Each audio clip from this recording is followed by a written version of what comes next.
Just look at it. That's ridiculous. So, as I've been making other videos over the last few months, I've also been gathering 7 of the rarest, strangest smartphones you've ever seen. So number 7 is the Galaxy S4 Zoom. I got a bit lucky with this one. I logged onto eBay and it was sitting in front of me. But this is a special phone, because while it might seem like just a standard 2013 device from the front, turn it over and you realize we've got a bit of an imposter on our hands. But do you want to know the crazy part? All of this stuff is just there so that this phone can have 10 times optical zoom. The modern day Galaxy S21 Ultra also has 10 times optical zoom. It's just, this one doesn't look like it's been let loose in an all-you-can-eat buffet. Samsung wasn't wrong about zoom being a key selling point in the future. It's just that soon after this phone came out, companies figured out a more efficient way of doing it. See, the traditional method, and how it was done on the S4 Zoom, as well as just generally point-and-shoot cameras, is to have a whole load of stacked bits of glass that, by changing the distance between them, can magnify things without losing quality. But then came the eureka moment of multiple cameras. What if, instead of just one camera that you have to put all of this movable glass in front of so it can reach all of these different magnifications, we just have 2 fixed cameras, one that can capture a wide view and one that can capture that zoomed view. This worked so well that in 2021, every single smartphone uses this technology. And if we test these 2 phones side by side, I mean, obviously we are comparing 2013 to 2021 here, but it's just cool that we're now at a stage where in most aspects, this clever engineering paired with a bit of software magic can outperform last gen's pure optics. Number 6 is the No Phone. Number 6 is the No Phone, and it kind of looks like the pinnacle of stupidity, but it worked. And thanks to Huel for sponsoring this video. Ouch. So this is the packaging, and it's probably its best feature. No, literally, you can do more things with the bag it came in than the thing itself. And is it just me, or does this No Phone look suspiciously like another not-so-innovative device? But what this company did is played on the growing sentiment that tech is ruining our lives. They said to people, do you feel the constant urge to have your phone with you? To which most people probably said yes. Do you wish you could be less attached to it? To which most people probably also said yes. The solution is simple. Hold our thing instead. People bought their vision, this idea that the No Phone was effectively the anti-smartphone, how it's branded as taking 0-megapixel photos and having 0 gigabytes of storage, and how it's toilet bowl resistant. Because it's a sheet of plastic. It was fully funded on Kickstarter. The creators were invited to all manner of interviews and even a TED Talk, and they're still selling them today, 6 years later. Although when I tried to get one, there was a serious stock shortage, and it took them like an extra month to get it to me. But that's even crazier. They're selling bundles, the couple's cure, the family plan, even the employee gift pack. And they released a follow-up device. I really wish I was joking, but this is an actual product. And I'm just sat here trying to think, what would the returns process look like on this? Hey, my No Phone Air doesn't seem to be working. Let me have a look.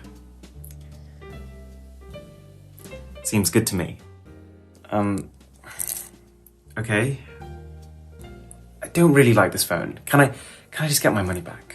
Why, of course. Just, please return the device first. It's right here. With all due respect, sir, that is your hand. Number 4. Imagine this headline.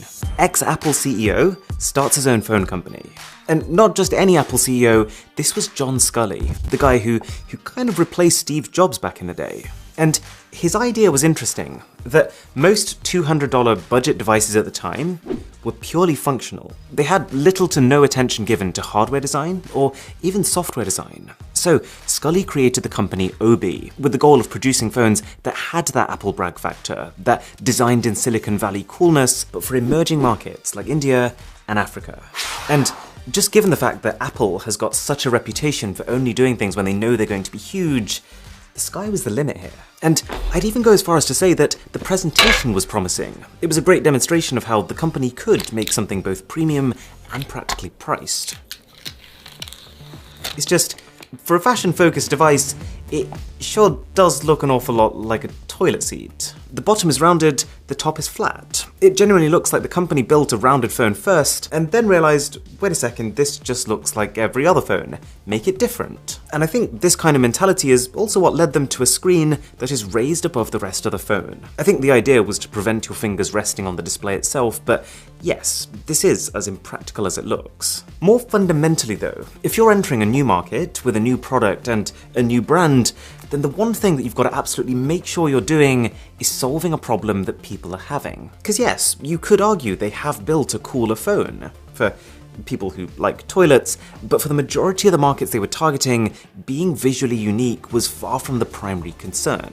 So it flopped. They went back to the drawing board, relaunched, and it flopped again. And it wasn't long before John Scully just straight up started denying his involvement with the company. Pretty fun story. But now is where things start to get really curious. This is the K1 Impulse, marketed as the most secure device on the planet. And I gotta start by saying, this is easily top 5 smartphone unboxing experiences that I've probably ever had. So, if we take off the wrapper and the sleeve, we're left with 2 magnetic doors. And inside them is everything you could possibly expect, but also everything that you probably didn't. We've got the phone, which says, "Privacy is the new order." Feels like I'm joining a cult. We've got a beefy insert with a whole menu of paperwork, as well as a very unusually shaped case. And, of course, you can take this layer off. And as well as just a charger and a USB-C cable, you get a full 3-course meal of travel adapters. But then we go back to the top layer again, and you find a carbon fiber wireless charging pad, a pair of really quite high-end wireless earphones with a display on top that shows battery percentage. And then, take off this middle part and you've got 3 private keys, which will make sense in a minute, and then what is this? If anyone has any idea, just let me know.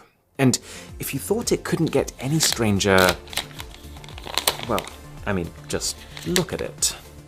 Long story short, this may come as a surprise after that ridiculously embellished unboxing experience, but this phone was a scam. The company had built their own supposedly ultra-secure crypto data OS. These keys, you're actually meant to plug them into the phone so you can enter your own secure vault. And it's the weirdest thing, they tried to legitimize their own security by inviting people to hack them. First thing you see on this website is, hack us for $1 million. Could you ever imagine, like, any legitimate company doing this?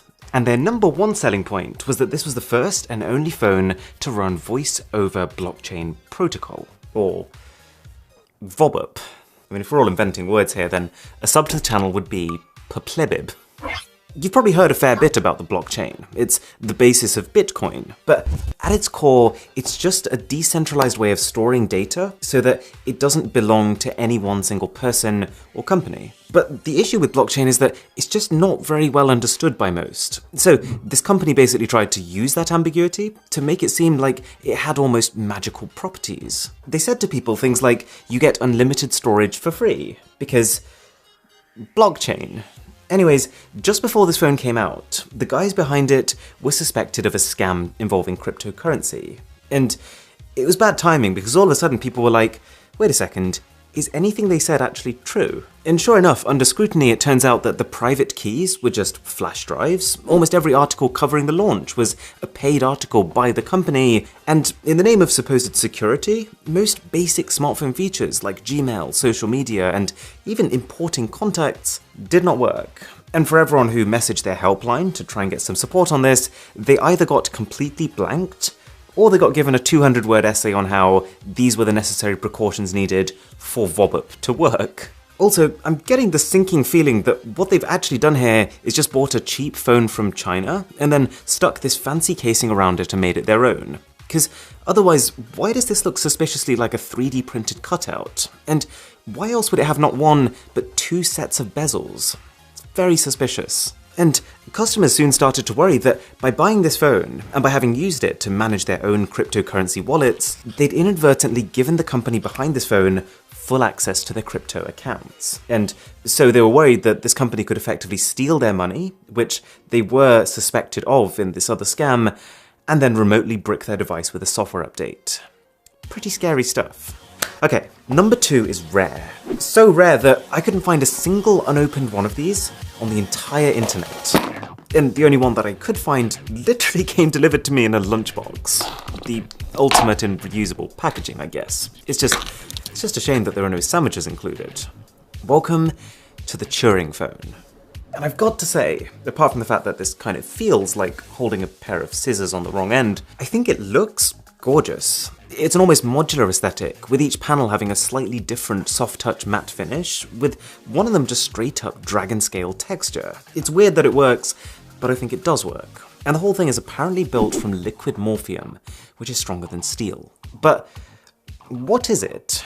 Well, picture this. It's 2015. We've had the Galaxy S6, the iPhone 6S, but Turing Robotic Industries just comes out of nowhere and says, hold up, we've got a phone that not just outspecs them, but is encrypted to keep your privacy. I wonder where we've heard that one before. These phones did get made, or at least like a few of them did, but most sources say that not a single one got delivered to customers. Somewhere along the line, I think it really hit this company just how hard it is to make a fully working smartphone, and how they really needed more than the 50 employees they had to do it.